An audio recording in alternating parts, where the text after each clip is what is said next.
There is a difference, or at least when it comes to, shall we say, foreign policy, people need to understand the difference between hard power and soft power. So, hard power is literally your military.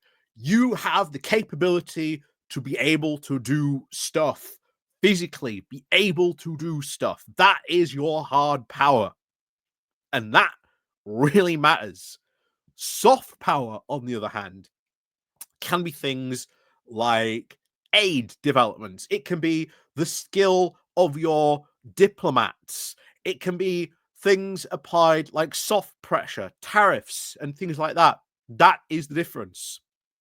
But one thing we are seeing here, and one thing in particular, we are really seeing, and I think this should be a moment where, as one, we might be seeing the sleeping giant of Europe finally being raised or aroused from its slumber. You know, the old world is suddenly about to slap the new world in its face. Well, mainly America, shall we say, in this case. But there is a belief, very, very much, in certainly by the Americans, that Europe doesn't have any hard power. It's hard power facilities. Puff, it can't stand up without us. And yet, bear in mind, this was one of the biggest beliefs that a lot of people had when Argentina took over the Falklands Islands. That the UK doesn't have the hard power anymore to be able to retake the Falklands Islands. Turns out we did. Now, what I've always said and what I've constantly been repeating all this week is, as Europe, we need to stand as one in the defense of Ukraine and make sure that it stays standing, even if the US walks away. And Starmer is right to write that, you know what? We need to up our defense budget. But what the conversation should be, and this is where, again, the left loses the conversation. It goes, well, why are you raising the defense budget when it should be spent on this? And all these, hungry children. Well, I will say this. How then do you defend those hungry children if we're in a state of war? Because guess what? You can't just magic an air defense system out of thin air.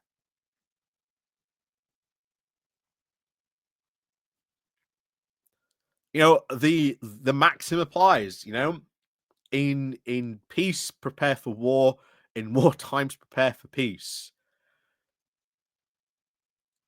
And one of the big things that if we do increase our defense spending a lot, and I mean a lot of that spending is going to be about rebuilding our capacity, that we can build those systems, those vital, chip processing plants that have now become almost a direct need for modern weapon systems, having the microprocessing chips to be able to build it.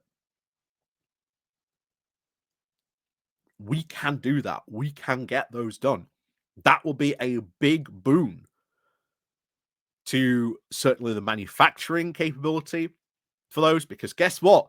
Those types of chips and everything else that sort of get produced in a defense capability does have applications to a lot of civilian, and of course there will be other industries that will benefit, mostly civilian, in that, because of that type of military manufacturing that goes on. That will be very good for the UK if that infrastructure stuff and that sort of manufacturing is sort of rebuilt. But it has to do it. That's why one of the conversations we should be having, and I've said this before, if we are going to increase our defense budget, what is it going to be spent on? Because I would say the biggest concern right now is capacity. A lot of people said, oh, well, Europe has pledged so many artillery shells. You look at the rate that artillery shells are being used in this war. That rate of artillery shells from pledged by Europe to Ukraine recently would last them about 3 months.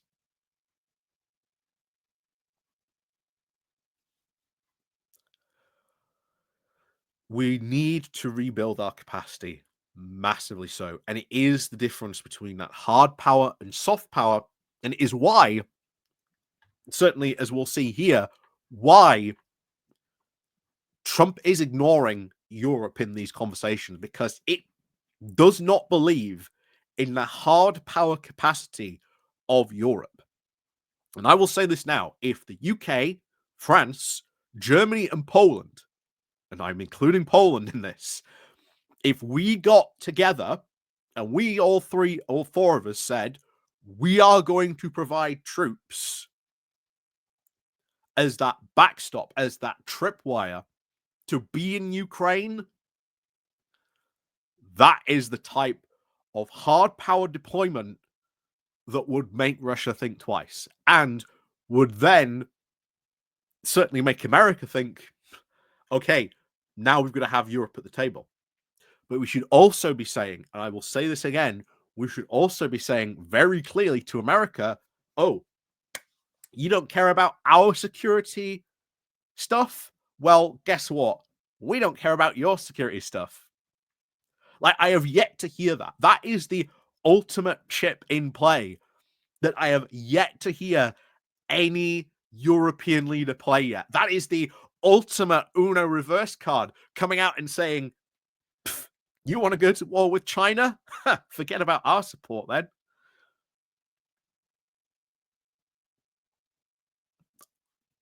That is the ultimate Uno card.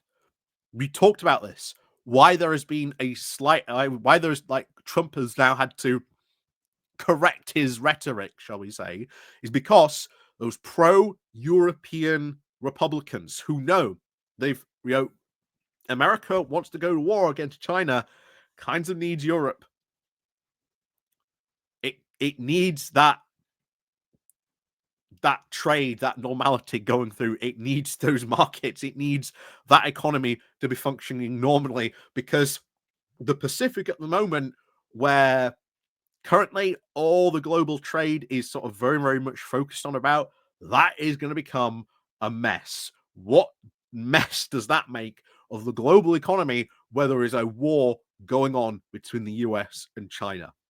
So it needs that European market to be functioning properly. So there is there is a serious threat we could deploy. That is, why should we care about your war with China and your security concerns when you don't are concerned with ours? And this is down to hard power, soft power. Because the hard power is Europe is united. We've put boots on the ground in Ukraine. We are prepared for that threat, because you have to have that threat of, here's our deployment. Run into that wall if you dare, Putin. And that's what it has to be. That's what it has to be. And I will say this now, we really do need a united front. And especially, I think, again, depending on what happens in Germany today, obviously this will come out on Monday, but depending on what happens, regardless, the UK and France should go and start talks with Poland. Like, we should start going having talks with Poland, because I'll tell you now, the past couple of years, Poland has literally been chomping at the bit to go into Russia. It has armed itself to the teeth. It is the Texas of Europe in many respects. We should absolutely be talking more and more with Poland. Because right now, their biggest security threat is absolutely Russia. And if you've been looking at any Polish news, like the most like countries horrified by the stuff that Donald Trump has been saying this week, obviously the Baltic states and Finland, but it has been Poland. So we should start talking a lot more with Poland. A lot more. Because if we are going to defend Europe and we are all going to sort of stand together, then I would say obviously the biggest, strongest one would be, you know, us, France, Germany, and Poland.